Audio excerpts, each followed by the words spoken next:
Here we are watching Richard King put some rivets in this big bar. Look at how long that sucker is. Holy cow. And that's half of it. That's just half. I'm told this is the world's largest bar for a chainsaw. Look at how long that sucker goes. It goes, what do you think? This is going to be Monday to Friday? What's that you say?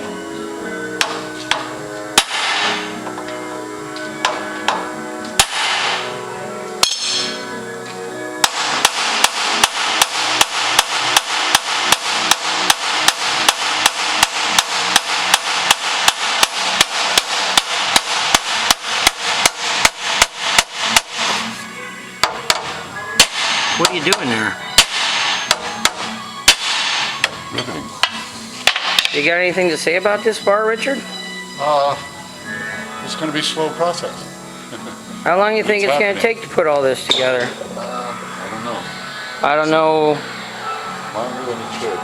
Well, That's enough. I don't know of any job that has taken shorter time than you thought it.